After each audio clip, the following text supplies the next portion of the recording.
বিএনপির জাতীয় সরকার গঠনের ঘোষণায় ভাটা, সরকারের না যাওয়ার মত অধিকাংশ রাজনৈতিক দলের।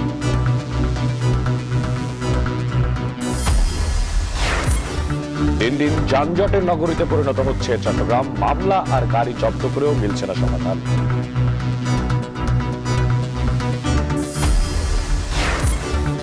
দিল্লিতে বায়ুমানের অবনতি আর শৈত্যপ্রবাহের নাকাল জনজীবন, কোভিডের চেয়েও ভয়াবহ প্রভাবের আশঙ্কা। ইনজুরিতে ওয়েন্ডিজ সিরিজে না থাকলে এনসিএল ঠিকই খেলছে শান্ত, ক্রিকেট মহলে নানা প্রশ্ন।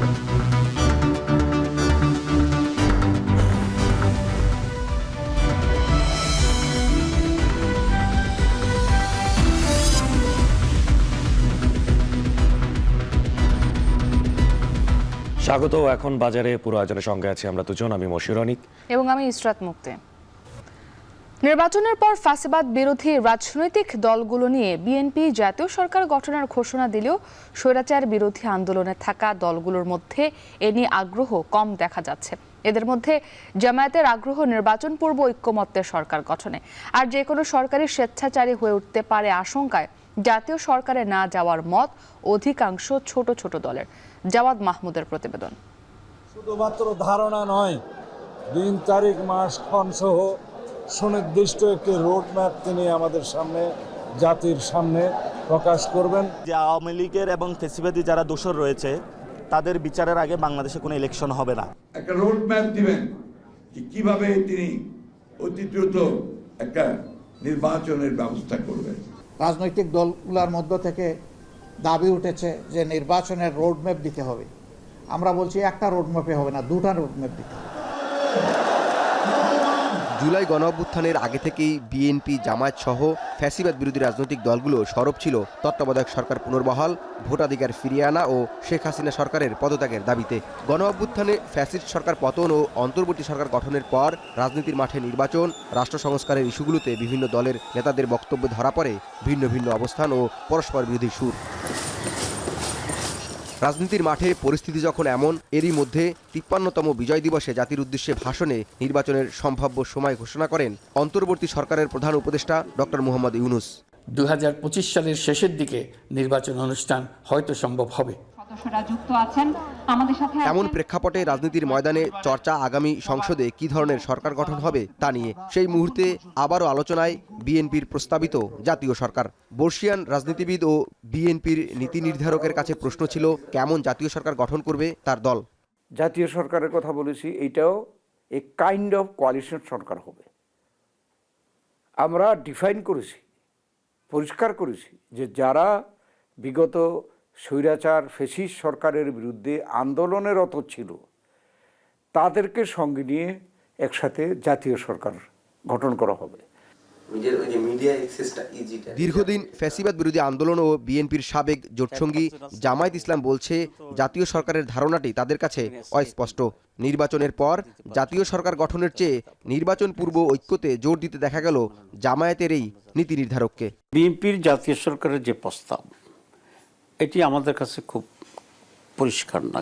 যদি নির্বাচনের আগেই একটা ঐক্যবদ্ধ নির্বাচন হয়, জাতীয় সরকার আগে একটা জাতীয় নির্বাচন ঐক্যবদ্ধ, তাহলে এই ধরনের এটার একটা ক্যারেক্টার এবং এনভায়রনমেন্ট ডিফারেন্ট হবে। সুতরাং নির্বাচন কতদিন পর হবে তখনকার অপেক্ষাকৃত ছোট কিংবা ক্ষমতার রাজনীতিতে কম ভাগিদার দলগুলোর মুখেও শোনা গেল জাতীয় সরকার নিয়ে অনীহা। ফ্যাসিবাদ বিরোধী অন্য রাজনৈতিক দলের নেতারা বলছেন, নির্বাচন পরবর্তী যে কোনো সরকারেই স্বেচ্ছাচারী হয়ে উঠতে পারে, তাই জাতীয় সরকারে না যাওয়ার কথা বলছেন তারা।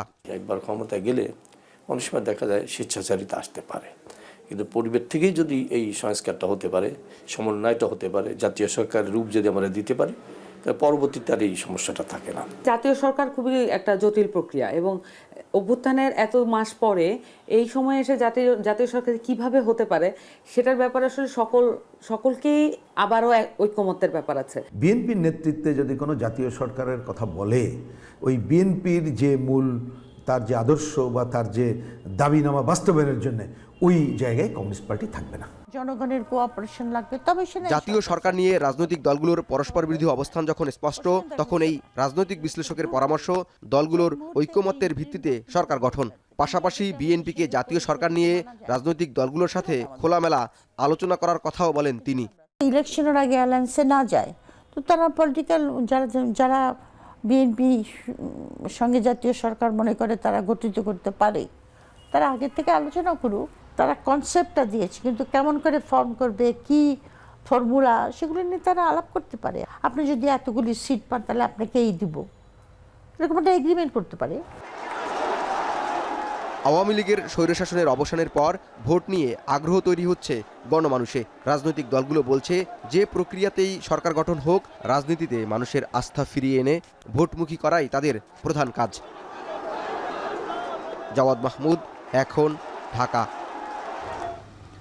মিশরের কায়রোতে আজ D8 সম্মেলনে যোগ দেবেন প্রধান উপদেষ্টা ডক্টর মোহাম্মদ ইউনূস। সম্মেলনে বাংলাদেশকে কিভাবে উপস্থাপন করবেন প্রধান উপদেষ্টা, এখন টেলিভিশনকে একান্তে সে কথা জানিয়েছেন তার প্রেস সচিব শফিকুল আলম। সাক্ষাৎকারটি নিয়েছেন সহকর্মী বেলায়েত হোসাইন। D8 সামিটে যোগ দিতে বাংলাদেশের প্রধান উপদেষ্টা ডক্টর মোহাম্মদ ইউনূস তিনি এরই মধ্যে মিশরের কায়রোতে এসে পৌঁছেছেন এবং তিনি যেই ভেন্যু সেই ভেন্যু স্থলেও তিনি চলে এসেছেন। আজকে মন্ত্রী পর্যায়ের বৈঠক অনুষ্ঠিত হয়েছে, আগামীকাল মূল সামিট অনুষ্ঠিত হবে, সেখানে ডক্টর মোহাম্মদ ইউনূস তিনি বক্তৃতা দিবেন। এই সামিটকে ঘিরে বাংলাদেশের সঙ্গে যে 8টি সদস্য দেশ আছে, অর্থনৈতিক যে জোট আছে, সেই জোটের সঙ্গে বাংলাদেশের কি অভিজ্ঞতা বিনিময় হবে, সেখানে বাংলাদেশের জন্য কতটুকু প্রাপ্তি থাকবে, সর্বশেষ যে 24-এর গণ অভ্যুত্থান, জুলাই বিপ্লব, সেটিকে কীভাবে তুলে ধরা হবে, গোটা বিষয় নিয়ে আমরা কথা বলবো। আমাদের সঙ্গে আছেন প্রধান উপদেষ্টার মাননীয় প্রেস সচিব জনাব শফিকুল আলম। শফিক ভাই, আপনার কাছে একটু জানতে চাচ্ছি যে এই যে সামিট, এইটাকে কিভাবে দেখছেন, বা এইখানে বাংলাদেশকে কিভাবে রিপ্রেজেন্ট করা হবে?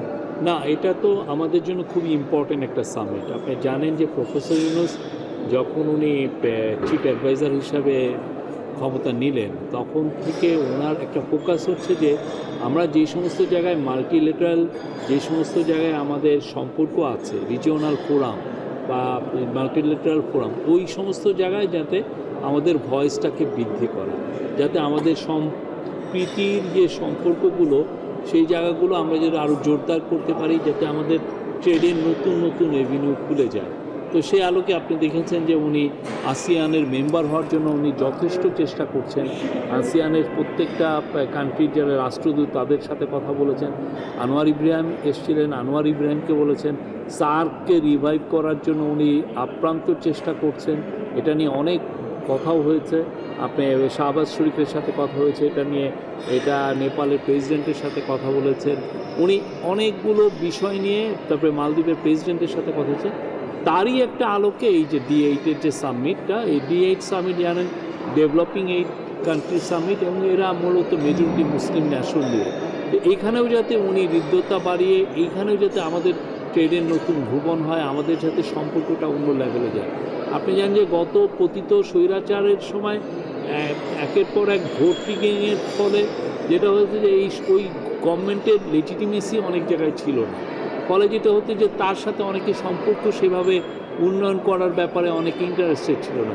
তো আমাদের ইচ্ছা আছে যে আমরা ঢাকাকে আইসোলেট করে রাখতে চাই না। আমরা চাই যে বাংলাদেশ বা ইন্টারন্যাশনাল ফোরামে বাংলাদেশের একটা স্ট্রং প্রেজেন্স থাকে, আমাদের ট্রেডটা যেন ছড়িয়ে যায়। কারণ এই সমস্ত দেখেন D8-এর মেম্বার হচ্ছে turkey is booming economy, Malaysia is booming economy, Indonesia আপনি দেখবেন ইন্দোনেশিয়ার মতো গত দশকে এরকম কারো গ্রোথ হয়নি।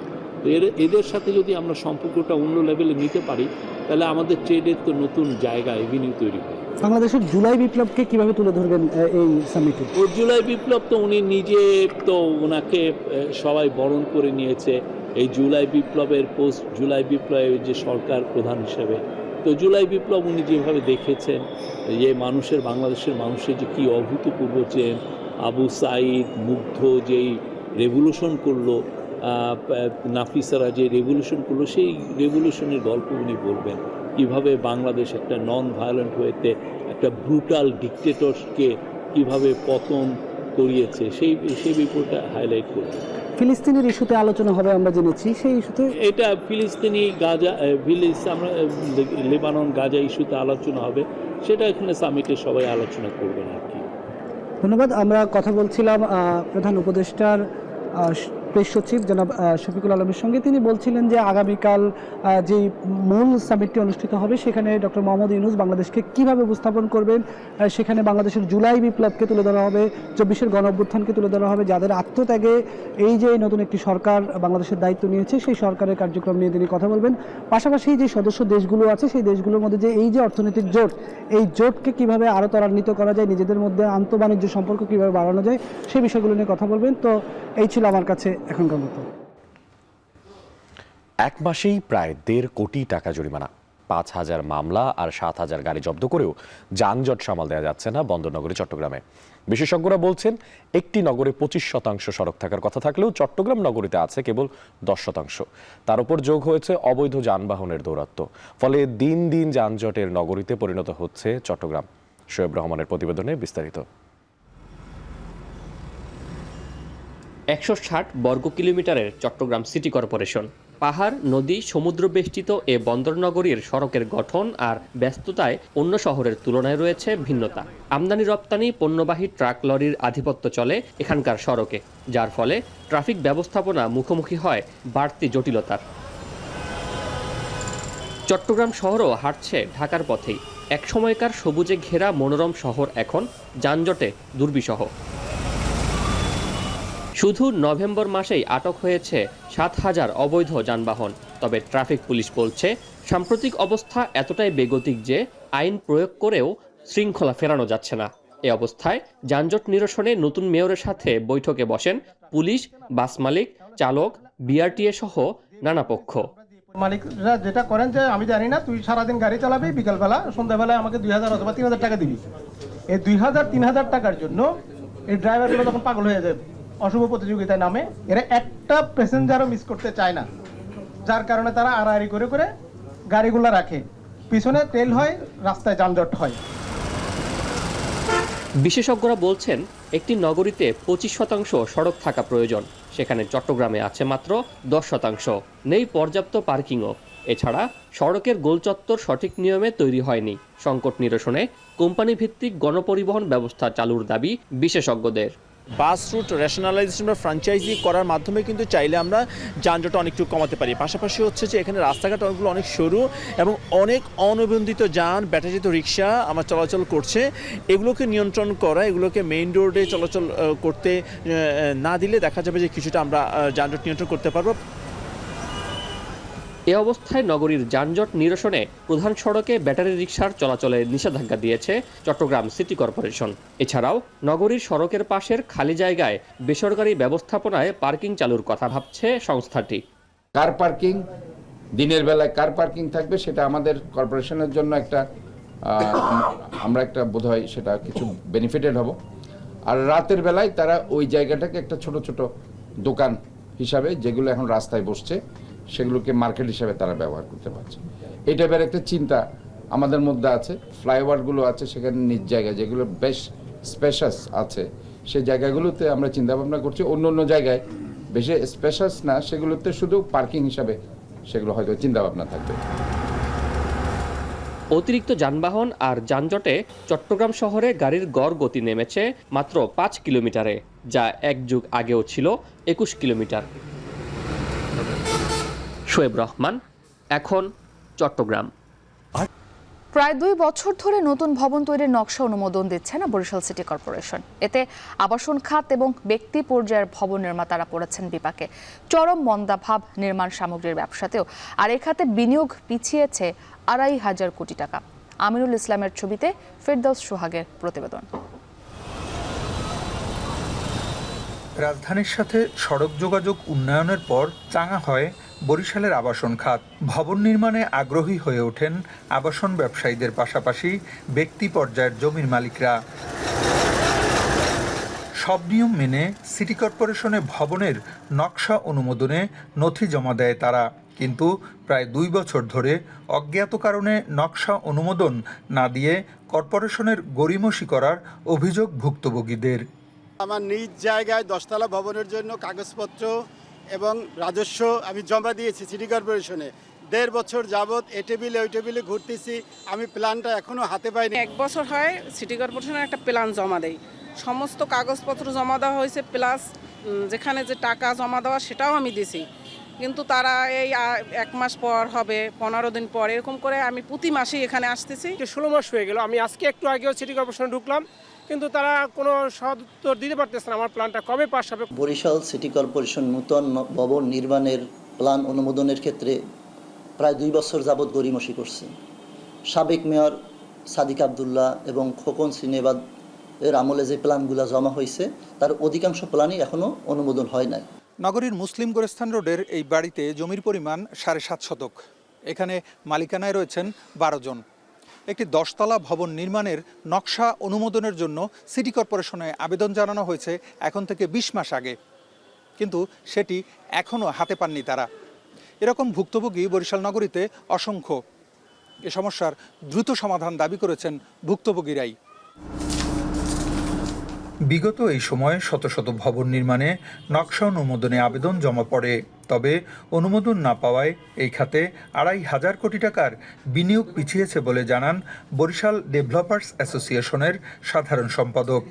প্ল্যান যদি যথাসময় সিটি কর্পোরেশন দিত তাহলে প্রায় বরিশালে 2 থেকে 2,500 কোটি টাকা ইনভেস্ট হতো, এবং এই ইনভেস্টের কারণে যারা এই নির্মাণের সাথে জড়িত ব্যবসায়ী সহ শ্রমিক সকলেই উপকৃত হতো। একই সাথে রড, সিমেন্ট, বালুকাঠ, টাইলস, রং, বিদ্যুৎ ও স্যানিটারি সহ বিভিন্ন নির্মাণ সামগ্রীর ব্যবসায়ও নেমেছে ধস। কাজ হারিয়েছে অনেক নির্মাণ শ্রমিকও। রড সিমেন্ট ব্যবসায়ী, প্লাম্বার বা যে স্যানিটারি ম্যাটেরিয়ালসের ব্যবসায়ী, আমরা আসলে টাইলসের ব্যবসায়ী, রঙের ব্যবসায়ী, আমরা চরম মন্দার মধ্যে দিন অতিবাহিত করছি। আমাদের এই সেক্টরে হাজার হাজার কোটি টাকা ইনভেস্টমেন্ট আছে, কিন্তু বর্তমানে সেই ইনভেস্টমেন্ট অনুপাতে কোনো রিটার্ন নেই। সিটি কর্পোরেশনের কর্তা ব্যক্তিরা বলছেন অল্প সময়ের মধ্যেই ভবনের নকশা অনুমোদনে ব্যবস্থা নেওয়া হবে।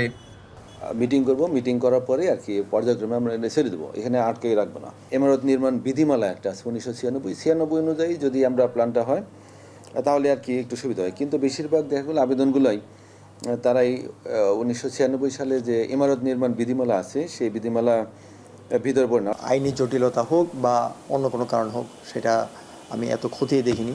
খতিয়ে দেখলে বোঝা যাবে যে কেন এতগুলো পেন্ডিং ছিল। এইগুলো আমরা এখন তাৎক্ষণিকভাবে যেটা আইনের ভিতরে, বিধির ভিতরে অনুমোদন দেওয়া সম্ভব হবে সেটা আমরা অনুমোদন দিয়ে দেব। নতুন ভবন নির্মাণে নকশা অনুমোদনের জন্য বরিশাল সিটি কর্পোরেশনে এরই মধ্যে জমা পড়েছে 900-র বেশি আবেদন, যা অনুমোদন দেয়া হলে সিটি কর্পোরেশনের আয় হতো কমপক্ষে 10 কোটি টাকা। ফিরদাউস সোহাগ, এখন বরিশাল। প্রতি বছর 26 লাখ মায়ের অনাকাঙ্ক্ষিত গর্ভধারণ থেকে প্রায় 16 লাখ গর্ভপাত হচ্ছে। এসব গর্ভপাতের তালিকায় 10 বছর বয়সী কিশোরীরাও রয়েছেন। তবে বয়স যাই হোক, ভুল প্রক্রিয়া গর্ভপাত করতে গিয়ে শারীরিক নানা জটিলতার পাশাপাশি অনেক সময় মৃত্যুরও শিকার হচ্ছেন নারীরা। জীবন রক্ষার কারণ ছাড়া 12 সপ্তাহের পরে যে কোনো মূল্যে গর্ভপাত বন্ধের আহ্বান জানিয়েছেন চিকিৎসকরা। পাশাপাশি পরিকল্পিত গর্ভধারণ ও দরকারি গর্ভপাতের ক্ষেত্রে হাসপাতালে যাওয়ার পরামর্শ দিচ্ছেন তারা। মুজাহিদ শুভর প্রতিবেদনে বিস্তারিত। 3 সন্তানের জন্মের পর গর্ভে নতুন সন্তানের আগমনে মোটেও খুশি নন এই নারী। ভ্রূণ অপসারণে ওষুধের দোকানির পরামর্শে খেয়েছেন মাসিক নিয়মিত করবার কিট।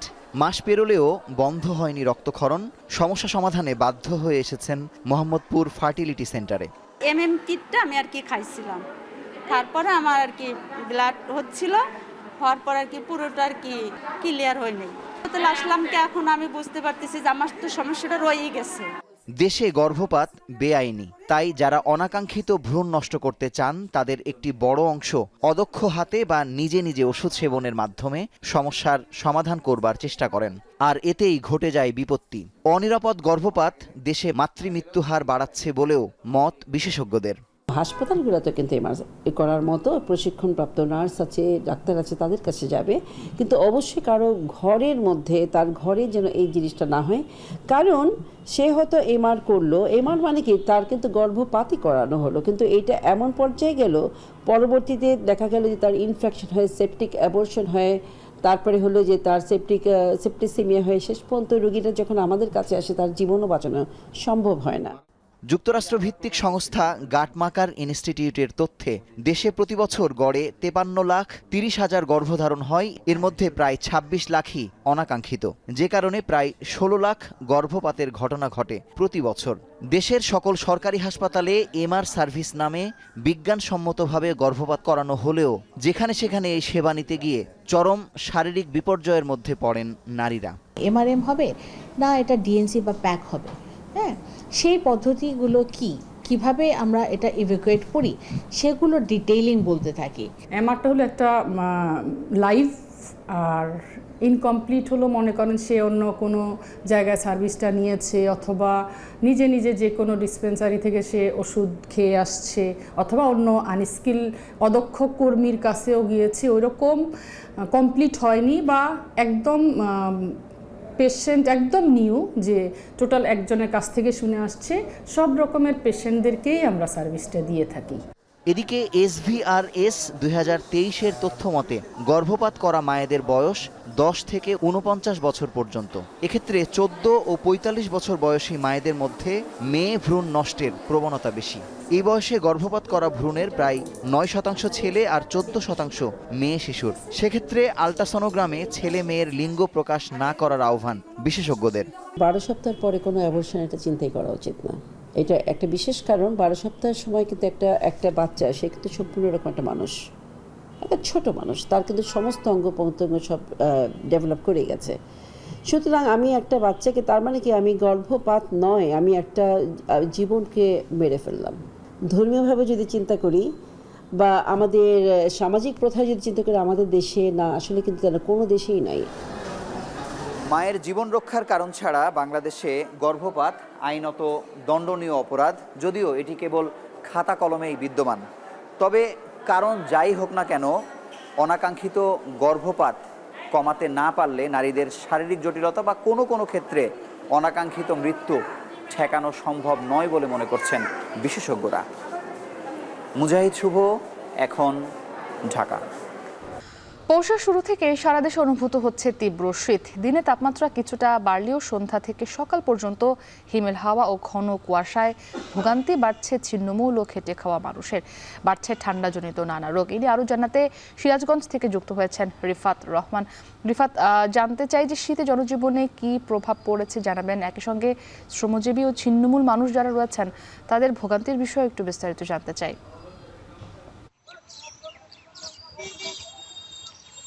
যে মুক্তি আসলে উত্তরের এই প্রবেশদ্বার সিরাজগঞ্জে কিন্তু কয়েকদিন যাবতীয় শীতের তীব্রতা বেড়েছে। বিশেষ করে উত্তরের যে হিমেল হওয়ার সাথে ঘন কুয়াশার কারণে যে জনজীবন কিন্তু বিপর্যস্ত অবস্থা।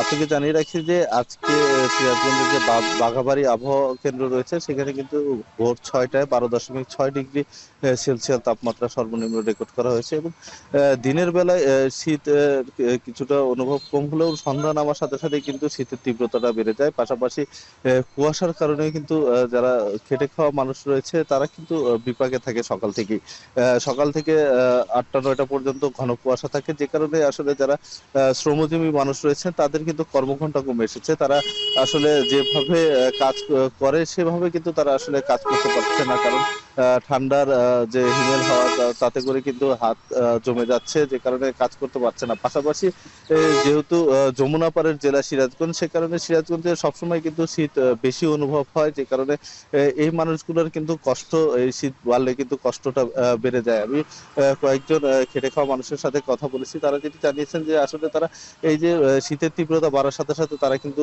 সকালে তারা বেশি দেরি করে তাদেরকে কাজে বের হতে হচ্ছে। পাশাপাশি সন্ধ্যার পর কিন্তু এই বাতাসের কারণে তারা আসলে যারা রিক্সা চালায় তারা কিন্তু রিক্সা চালিয়ে খেতে পারছে না। পাশাপাশি যারা ছিন্নমূল মানুষ রয়েছে তারা কিন্তু আসলে বেশি বিপাকে রয়েছে, তাদের আসলে শীত বস্ত্রের একটা চাহিদা রয়েছে, তেমন ভাবে আসলে তাদের শীত বস্ত্র নেই, যে কারণে শীত নিবারণে তাদের অনেকটাই কষ্ট পোহাতে হচ্ছে। আরেকটি বিষয় আপনাকে জানিয়ে রাখি যে সিরাজগঞ্জে কিন্তু বেশ কিছুদিন যাবৎ শীতজনিত যে রোগের প্রকোপ কিন্তু সিরাজগঞ্জে বেড়েছে। সিরাজগঞ্জের মনসুর আলী মেডিকেল কলেজে আমরা গতকালকেও দেখেছি যে ঠান্ডাজনিত রোগে আক্রান্ত হয়ে 20 থেকে 25 জন শিশু ভর্তি হয়েছে। পাশাপাশি ডায়রিয়াও কিন্তু অনেক মানুষ আক্রান্ত হয়ে হাসপাতালে চিকিৎসা নিচ্ছে। তো মুক্তি শীতের তীব্রতা আসলে সিরাজগঞ্জে যতই আসলে বাড়ছে ততই কিন্তু এই ছিন্নমূল মানুষের কিন্তু কষ্ট কিন্তু বেড়েছে। পাশাপাশি সিরাজগঞ্জ যেহেতু চরাঞ্চল বেষ্টিত এলাকা, এই চরাঞ্চলের মানুষের কিন্তু আসলে বেশি দুর্ভোগে পড়তে হয়েছে এই শীতের কারণে। যারা কৃষি কাজ করে খায় তাদের কিন্তু আসলে তাদের মাঠে কাজ করতে তাদেরকে সবসময় কিন্তু কষ্ট পোহাতে হচ্ছে। তো মুক্তি সিরাজগঞ্জের যে শীতের তীব্রতা আসলে বাড়ছে, আরো কয়েকদিন বাড়বে বলে আমাদেরকে আবহাওয়া অফিস জানিয়েছে। মুক্তি, এই ছিল আমার কাছে সিরাজগঞ্জ থেকে শীতের সবশেষ। আমাদের সঙ্গে রিফাত রহমান যুক্ত ছিলেন সিরাজগঞ্জ থেকে। এবার আমরা একটু পঞ্চগড়ের খবর জানতে চাই। আমাদের সঙ্গে লুৎফর রহমান আছেন। লুৎফর, পঞ্চগড়ের শীতজনিত রোগে আক্রান্তের সংখ্যা কেমন দেখছেন? শিশুদের মানে যারা শিশু রোগী রয়েছে সেই সংখ্যাটা কতটা জানতে চাই, এবং সেবা পেতে রোগীদের কোনো ভোগান্তি পোহাতে হচ্ছে কিনা?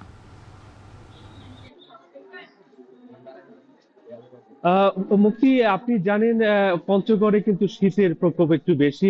হিমালয়ের কাছে থাকে বরাবরই কিন্তু প্রান্তিক এই জেলায় শীতের আগমন ঘটে আগে, এবং বেশিরভাগ সময় আমরা দেখি যে দেশের সর্বনিম্ন তাপমাত্রা বিরাজ করে প্রান্তিক এই জেলায়। আমরা গতকাল দেখেছি যে পঞ্চগড়ের সর্বনিম্ন তাপমাত্রা, দেশের যে সর্বনিম্ন তাপমাত্রা সেটি 8.8 ডিগ্রি সেলসিয়াস রেকর্ড করা হয় পঞ্চগড়ে, এবং আজ সকালে পঞ্চগড়ের সর্বনিম্ন তাপমাত্রা মাপা হয়েছে 10.4 ডিগ্রি সেলসিয়াস। তাপমাত্রা অনুযায়ী কিন্তু পঞ্চগড়ের উপর দিয়ে মৃদু শৈত্য প্রভাব বয়ে যাচ্ছে, এবং শীতের তীব্রতা বাড়লেই আমরা যে বিষয়টি লক্ষ্য করি যে পঞ্চগড়ের বিশেষ করে শীতজনিত রোগে আক্রান্ত রোগীর সংখ্যা কিন্তু বেড়ে যায়। বিশেষ করে শিশু এবং বৃদ্ধ যারা রয়েছেন তারা কিন্তু বেশি আক্রান্ত হন। আমি পঞ্চগড়ের যদি হাসপাতালগুলোর চিত্র বলি, আমি এই মুহূর্তে পঞ্চগড় আধুনিক সদর হাসপাতালে দাঁড়িয়ে রয়েছি। এই হাসপাতালটি 100 শয্যার হাসপাতাল। এই 100 শয্যার হাসপাতালটিতে আমরা দেখছি প্রতিনিয়ত দ্বিগুণ এবং 3 গুণ রোগী ভর্তি থাকছে। এই শীত এলে কিন্তু রোগীর পরিমাণ বেড়ে যায়, এবং হাসপাতালের বহির্বিভাগেও আমরা দেখেছি যে প্রতিদিন সেখানে সহস্রাধিক মানুষ কিন্তু শীতজনিত রোগে আক্রান্ত হয়ে চিকিৎসা নিচ্ছেন। হাসপাতালে বর্তমানে ডায়রিয়া, শ্বাসকষ্ট, নিউমোনিয়া সহ বিভিন্ন রোগে আক্রান্ত হয়ে প্রায় 60 জনের মতো শিশু এখানে ভর্তি হয়ে চিকিৎসা নিচ্ছেন। আমরা এর আগে যে চিত্রটি, গত কয়েকদিন আগে যে চিত্র দেখেছি, এই হাসপাতালে 280 থেকে 300 জনের মতো রোগী ভর্তি ছিল, যদিও 100 শয্যার একটি হাসপাতাল। তবে গত কয়েকদিনের তুলনায় আজ কিন্তু রোগীর চাপ কিছুটা কম। আমরা দেখেছি আজ 200 রোগীর মতো এখানে ভর্তি রয়েছে। তবে হাসপাতালের যে চিকিৎসা ব্যবস্থা সেটির যদি চিত্রের কথা বলি, এই হাসপাতালটি 100 শয্যার হাসপাতালে এখন 37 জন চিকিৎসকের পদ রয়েছে। 37 জন চিকিৎসকের মধ্যে কর্মরত রয়েছেন মাত্র 11 জন। এই 11 জন চিকিৎসক কিন্তু বিরাট অঙ্কের রোগীকে চিকিৎসা দিতে তারা হিমশিম খাচ্ছেন, এবং আমরা দেখেছি এখানে 250 শয্যার অবকাঠামো নির্মিত হয়েছে। তবে এই 250 শয্যার অবকাঠামো এখনো চালু করা হয়নি প্রয়োজনীয় জনবল এবং জিনিসপত্রের অভাবে। পাশাপাশি জানিয়ে রাখি যে এই হাসপাতালে নতুন করে কিন্তু 8 জন চিকিৎসককে পদায়ন করা হয়েছিল, কিন্তু তারাও কিন্তু এখন পর্যন্ত এখানে যোগদান করেনি। তো খুব নাজুক অবস্থা কিন্তু পঞ্চগড় আধুনিক সদর হাসপাতালে। তো এই ছিল আমার কাছে পঞ্চগড় থেকে সার্বিক পরিস্থিতি। দর্শক, শীতের তীব্রতা বাড়ার সাথে সাথে ব্যস্ততা বেড়েছে সিরাজগঞ্জের কাজীপুরের কম্বল পল্লীতে। একদিকে যেমন কম দাম, তার পাশাপাশি মানে ভালো, তাই এখানকার কম্বলের চাহিদাও সারা দেশে। অফলাইনের পাশাপাশি এখন অনলাইন মাধ্যমেও দেশের প্রতিটি জেলায় পৌঁছে যাচ্ছে এখানকার কম্বল। ইমরান শেখকে সাথে নিয়ে বাকিটা জানাচ্ছেন রিফাত রহমান। নামছে তাপমাত্রার পারদ, জেগে বসেছে শীত। ঘন কুয়াশার সঙ্গে উত্তরের হিমেল হাওয়ায় জবুথবু সিরাজগঞ্জের জনজীবন। এ অবস্থায় ব্যস্ততা বেড়েছে কম্বলপল্লীতে। সিরাজগঞ্জের কাজীপুরের সালাভরা গ্রামের আব্দুল হালিম ও ফরহাদ রেজা পড়ালেখার পাশাপাশি 3 বছর আগে কম্বল বিক্রির জন্য খুলেছেন অনলাইন প্ল্যাটফর্ম। তাদের আয় থেকে ঘুরে 30 শ্রমিকের সংসারের চাকা। এবার অনলাইনের মাধ্যমে 2 থেকে 3 কোটি টাকার কম্বল বিক্রির আশা করছেন তারা। 4 বছর হলো আমরা অনলাইনে বিজনেস করি। গতবার আমাদের ভালো একটা রেসপন্স পাই। আমরা প্রায় 2 কোটি টাকার মতো আমরা সেল করে থাকি অনলাইনের মাধ্যমে। হাত বদল না করে আমরা সরাসরি কাস্টমারের কাছে বিক্রি করব, সেই থেকে এই পরিকল্পনাটা করা, এবং আল্লাহর রহমতে আমরা সাকসেস হতে পেরেছি। আমরা স্টুডেন্ট মানুষ হিসেবে এই ক্ষুদ্র উদ্যোক্তা হিসেবে আমরা বিজনেস শুরু করেছিলাম। আজকে ইনশাল্লাহ কোটি টাকার বিজনেসে আমরা দাঁড় করাতে পেরেছি। আমরা গেল 2 দশক ধরে পোশাক কারখানার পরিত্যক্ত টুকরো কাপড় ও ঝুট দিয়ে কম্বল তৈরির কারখানা গড়ে উঠেছে কাজীপুর সদর সহ 4 ইউনিয়নের 27টি গ্রামে। একে কেন্দ্র করেই কম্বল পল্লী হিসাবে পরিচিতি পেয়েছে স্থানীয় শিমুলদার বাজার, যেখানে অর্ধ লাখেরও বেশি মানুষের কর্মসংস্থানের ব্যবস্থা হয়। মাথাপিছু প্রতিদিন তাদের আয় 1 থেকে 1,500 টাকা। এখানে ইনকাম ভালো হইতেছে, এনে কাজকর্ম করে পরিবার সংসার সব দিকে ভালোই চলতেছে আর কি। কাজের প্রচুর চাপ, অর্ডারও প্রচুর আসতেছে, মাল যেরকম সেল হচ্ছে আমরা ওরকম উৎপাদন করতেছি। পরিবারের অর্থনৈতিক অবস্থা দূরীকরণের পাশাপাশি আমাদের পড়াশোনারও অনেক খরচা চালানো যায়। বাংলাদেশের প্রত্যন্ত অঞ্চলে এই গাজীপুরের কম্বল বিক্রি হয় এবং খুব সস্তায় বিক্রি হয়, যেহেতু ঝুট দিয়ে যেহেতু কম্বল তৈরি হয় এবং কম্বলের মানও কিন্তু অনেক ভালো। 75 টাকা থেকে শুরু করে 6,400 টাকার মধ্যে কম্বল পাওয়া যাচ্ছে এই বাজারে। ব্যবসায়ীরা জানান, চাহিদা ভালো থাকায় এখানকার কম্বল যাচ্ছে ঢাকা, রংপুর, কুড়িগ্রাম, গাইবান্ধা ও নীলফামারী সহ দেশের বিভিন্ন জেলায়। এখান থেকে কম্বল নেওয়া অনেক মানুষ ত্রাণে ব্যবসা করতেছে, ত্রাণ দেওয়ার জন্য অনেক জায়গা থেকে এখানে কিনতে আসে। সব ধরনের কম্বল এবং অন্যান্য কাপড়গুলো দামে অনেক সস্তা বিধায় বাংলাদেশের সবচেয়ে কম দামে আমরা দিতে পারি, তাই এখানে কাস্টমার তুলনামূলক বেশি। সিজনে প্রায় 150-200 কোটি টাকা কেনাবেচা হয়। এগুলো দিয়ে হচ্ছে মহিলারা সামাজিকতা এবং অর্থনৈতিক অনেক সাপোর্ট পেয়ে থাকে এবং তারা অনেক পরিবার এগুলো করেই নারীরা স্বাবলম্বী হয়ে উঠতেছে। গাজীপুরের অর্থনীতিকে সমৃদ্ধ করে এই শিল্পের প্রসারে বিভিন্ন পরিকল্পনা নেওয়া হয়েছে বলে আশ্বাস দিয়েছেন প্রশাসন। আমাদের যুব উন্নয়ন অধিদপ্তর থেকে এখানে এই গ্রামে প্রায় 30 জন মহিলাকে প্রশিক্ষণ দেওয়া হয়েছে, সেলাই মেশিন দেওয়া হয়েছে উপজেলা পরিষদ থেকে। এছাড়াও পল্লী সঞ্চয় ব্যাংক এবং যুব মন্ত্রণালয় থেকে যে ঋণগুলো আসে সেগুলো দেওয়ার ব্যবস্থা আমরা এখানে করেছি। প্রত্যন্ত এলাকায় গড়ে ওঠা দেশের অন্যতম বৃহৎ এই পাইকারি কম্বলের বাজারে এখন পাওয়া যাচ্ছে 166 রকমের কম্বল। প্রতি শীত মৌসুমে 250 থেকে 300 কোটি টাকার কম্বল বিক্রি হয় গাজীপুরের এই কম্বল পল্লীতে। রিফাত রহমান, এখন সিরাজগঞ্জ। বগুড়ায় বেড়েছে শীতের সবজির সরবরাহ। সপ্তাহ ব্যবধানে কেজিতে 10 থেকে 20 টাকা পর্যন্ত কমেছে বেশিরভাগ সবজির দাম। এ নিয়ে আরও জানাতে বগুড়ার মহস্থান হাট থেকে যুক্ত হচ্ছেন সহকর্মী রাজীব সেলিম। রাজীব, খুচরা বাজারে কোন সবজির দাম কেমন দেখতে পাচ্ছেন, আর এ নিয়ে ক্রেতাদেরই বা মন্তব্য কি জানাবেন? হ্যাঁ, অনেক শরতের শেষ ভাগে রোপণ করা সবজি চারা হেমন্তে কৃষকের পরিশ্রম পরিচর্যায় বড় হয়েছে এবং সেটিতে ফলন আসতে শুরু করেছে শীতের শুরু থেকেই। মহাস্থান যে সবজির হাট রয়েছে, এখানে প্রতিদিনই সবজির সরবরাহ বাড়ছে এবং সেই সাথে দামও কমছে। সপ্তাহের ব্যবধানে প্রতিটি সবজিতেই প্রায় দাম কমেছে 10 থেকে 15 টাকা। এখানে আজকে ফুলকপি বিক্রি হচ্ছে প্রতি কেজি 10 টাকায়, যেটি এক সপ্তাহ আগে বিক্রি হয়েছে 25 টাকা, অর্থাৎ প্রতি কেজিতে দাম কমেছে 10 থেকে 15 টাকা। বাঁধাকপি 10 টাকা, প্রতিটি বাঁধাকপি 10 টাকা, যেটি গত সপ্তাহে 20 টাকা ছিল, অর্থাৎ 10 থেকে 15 টাকা বাঁধাকপিতেও কমেছে। মূলার দাম সবচেয়ে কম, মূলা 8 থেকে 10 টাকা কেজি বিক্রি হচ্ছে, এটিও সপ্তাহের ব্যবধানে 10 টাকা কমেছে। আর অপরিবর্তিত রয়েছে আলুর দাম। নতুন আলু বিক্রি হচ্ছে আজকে 70 থেকে 75 টাকা। সপ্তাহের ব্যবধানে এটি খুব দাম কমেনি, 5 টাকা 3 থেকে 5 টাকা দাম কমেছে। আর এই যে সবজির দাম কমছে, এই ক্ষেত্রে আমরা কৃষকের সাথে যেটি কথা বলেছি, কৃষক আমাদেরকে জানিয়েছেন যে সবজির দাম একেবারে কমে গেছে, যে কারণে তাদের কীটনাশক সার সহ সবজি উৎপাদনের যে খরচ, সেই খরচগুলো উঠবে না, আরও কমছে। প্রতিদিনই সবজির দাম কমছে সরবরাহ বাড়ার সাথে সাথে, সে কারণে তাদের উৎপাদন খরচ না ওঠার শঙ্কা করছেন তারা। আর যে বগুড়ার যে সবজি চাষিরা, তারা আমাদেরকে জানিয়েছেন যে কীটনাশকগুলো ব্যবহার করছেন সেগুলো নিম্নমানের হওয়ার কারণে সবজির ফলনও এবছর কিছুটা কম হয়েছে। তবে যেহেতু বগুড়া সবজি ভাণ্ডার খ্যাত একটি জেলা, যে কারণে সবজির সরবরাহ খুব বেশি ঘাটতি নেই। আর এখানে যে সবজির ক্রেতারা রয়েছেন, এই ক্রেতারা আসেন দেশের বিভিন্ন প্রান্ত থেকে, সিলেট, চট্টগ্রাম, ঢাকা সহ দেশের বিভিন্ন জেলায় এখান থেকে সবজি যায় এবং সেখানে যে দাম, সেই দামের সাথে অনেকটা ফারাক রয়েছে এখানকার দামের। এখানে যে দামে বিক্রি হচ্ছে তার চেয়ে কয়েক গুণ বেশি দামে বিক্রি হয় দেশের অন্যান্য জেলাগুলোতে। এর কারণ মধ্যস্বত্বভোগীদের যে হাত বদল, এই হাত বদলের কারণে আসলে সবজির দাম বৃদ্ধি পাচ্ছে। আমরা ক্রেতা যারা পাইকারি ক্রেতা রয়েছেন তাদের সাথে কথা বলেছি, তারা আমাদেরকে বিভিন্ন অজুহাতই দিচ্ছেন যে পরিবহন খরচ বেশি, হাটে তাদের টোল দিতে হয়, সে কারণেই সবজির দাম বেশি রাখা হয়। শুধুমাত্র এটি যে বগুড়ার বাইরে দাম বেশি তা নয়, এই সবজির হাট মহাস্থান থেকে মাত্র 10 থেকে 12 কিলোমিটার দূরে বগুড়া শহর, আর বগুড়া শহরে যে খুচরা বাজারগুলো রয়েছে সেই বাজারগুলোতেও কিন্তু এই সবজির দাম কয়েক গুণ বেশি রাখা হচ্ছে।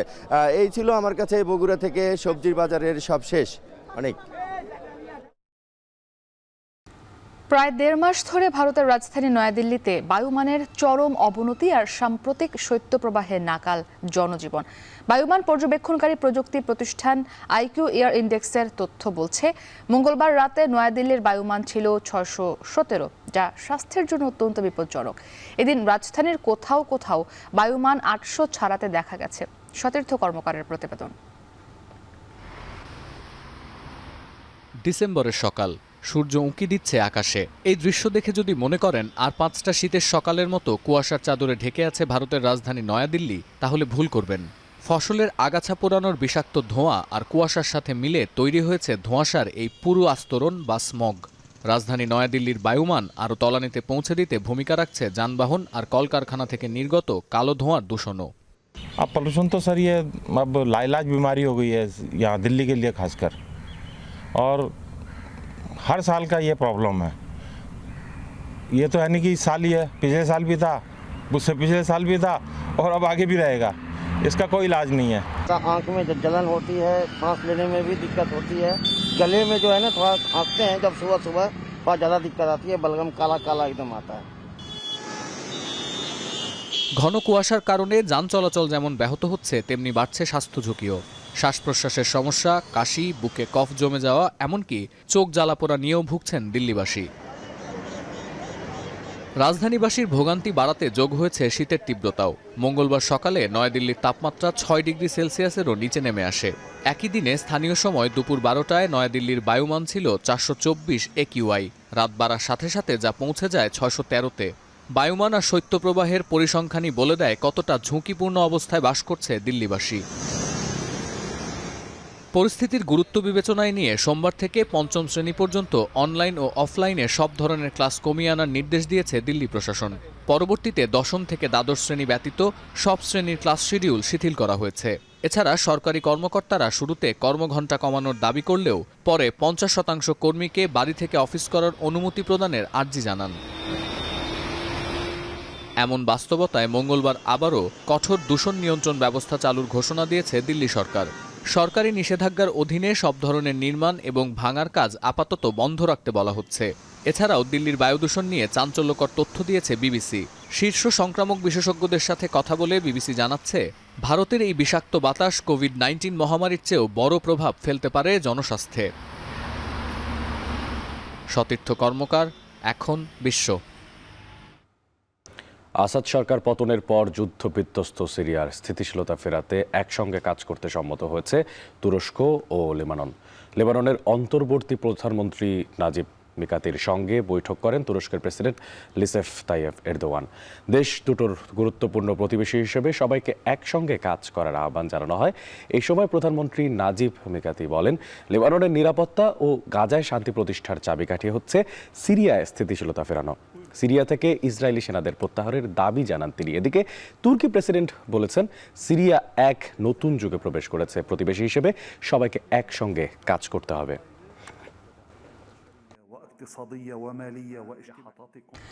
ইনজুরির কারণে খেলছেন না ওয়েন্ডে সিরিজে, অথচ এনসিএল-এ ঠিকই টানা ম্যাচ খেলে যাচ্ছেন টাইগারদের 3 সংস্করণের অধিনায়ক নাজমুল হোসেন শান্ত। ঘরোয়া নাকি জাতীয় দল, কোনটি গুরুত্বপূর্ণ? ক্রিকেট মহলে তৈরি হয়েছে এমন প্রশ্ন। তবে জাতীয় দলের নির্বাচক আব্দুর রাজ্জাক মনে করেন, ঝুঁকি না নিতেই চলমান ওয়েস্ট ইন্ডিজ সিরিজে বিশ্রাম দেয়া হয়েছে তাকে। সিলেট থেকে আরও জানাচ্ছেন রেদওয়ান শাওন। সবশেষ আফগানিস্তানের বিপক্ষে ওয়ানডে সিরিজে ম্যাচ সেরা ইনিংস খেলে চোটে পড়েছিলেন জাতীয় দলের অধিনায়ক নাজমুল হোসেন শান্ত। এরপর ছিটকে যান ওয়েস্ট ইন্ডিজের বিপক্ষে পূর্ণাঙ্গ সিরিজ থেকে। শান্ত যখন গ্রোয়েন ইনজুরিতে দলের বাইরে, তখন মাঠে বাংলাদেশের পারফরমেন্সও যাচ্ছে তাই অবস্থা। আফগানদের বিপক্ষে ওয়ানডে সিরিজ হার, একই ফরম্যাটে ক্যারিবিয়ান দ্বীপে হোয়াইট ওয়াশ। যেন শান্ত, মুশফিক কিংবা হৃদয়দের ইনজুরি মাঠ এবং মাঠের বাইরে বিধ্বস্ত করেছে পুরো দলের মনোবল। বাংলাদেশ দল ব্যস্ত উইন্ডিজদের বিপক্ষে টি-20 সিরিজে, তবে সেখানে যোগ দেননি অধিনায়ক শান্ত, বরং বেছে নিয়েছেন এনসিএল টি-20 টুর্নামেন্ট। খেলছেন একের পর এক ম্যাচ। 14 ডিসেম্বর বরিশালের বিপক্ষে 80 রানের ইনিংসের পর এখন পর্যন্ত 4 ম্যাচে 130-এর বেশি স্ট্রাইক রেটে সংগ্রহ করেছেন 91 রান। তবে এখানেও উঠেছে প্রশ্ন, জাতীয় দলে যোগ না দিয়ে কেন এনসিএলে নাজমুল শান্ত? এখানে আসলে ট্রাই করা হয়েছে, এখানে কিন্তু আপনি কিন্তু ইন্টারন্যাশনাল ম্যাচে ওকে ট্রাই করতে পারবেন না, আপনি নিলে খেলতে হবে। আর এখানে কি হয়েছে, যদি এরকম প্রবলেম হয় এটা আমাদের হাতে, যে আমরা চাইলে ওকে উঠায় নিয়ে আসতে পারছি, অথবা ইভেন এরকমও যদি হয় খুব ইমার্জেন্সি কিছু হলে কিন্তু আমরা রিপ্লেসমেন্টও দিয়ে দিতে পারবো। কিন্তু ওইখানে ইন্টারন্যাশনাল ম্যাচে তো আমাদের সেটা করা যাবে না। নির্বাচকের কথায় পরিষ্কার, ক্যাপ্টেনকে নিয়ে ঝুঁকি নেওয়ার সাহস করেনি ক্রিকেট বোর্ড। সিলেটে নিয়মিত অনুশীলনে ব্যস্ত থাকা শান্তকে দেখে অবশ্য মনে হয়েছে হালের টি-20 ফরম্যাটে নিজেকে মানিয়ে নিতেই করছেন বাড়তি পরিশ্রম। 2019 সালে অভিষেক হওয়া শান্ত গেল 5 বছরে দেশের হয়ে টি-20 খেলেছেন 49টি, 108 স্ট্রাইক রেট আর 22 এভারেজে মোট রান 960। এমন সাদামাটা ক্যারিয়ারকে রঙিন করতে বাড়তি পরিশ্রমই তো বেশি জরুরি। রেদওয়ান শাওন, এখন সিলেট। দর্শক, শেষ করছি এখন বাজার, তবে তার আগে শিরোনামগুলো আরো একবার। বিএনপির জাতীয় সরকার গঠনের ঘোষণায় ভাটা, সরকারের না যাওয়ার মত অধিকাংশ রাজনৈতিক দলের।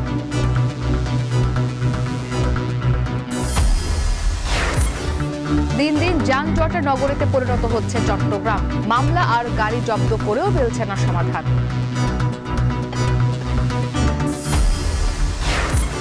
দিল্লিতে বায়ুমানের অবনতি আর শৈত্যপ্রবাহে নাকাল জনজীবন, কোভিডের চেয়েও ভয়াবহ প্রভাবের আশঙ্কা।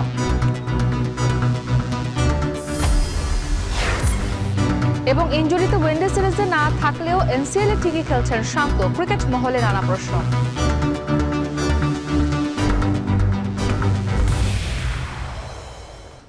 এই ছিল এখন বাজার। এখন টেলিভিশন ওয়েবসাইটে দেখতে ভিজিট করুন এখন.টিভি। এছাড়া এখন টেলিভিশন ফেসবুকে দেখতে ভিজিট করুন facebook.com/tv.এখন এবং ইউটিউবে এখন টেলিভিশন দেখতে ভিজিট করুন youtube.com/c/এখন.tv।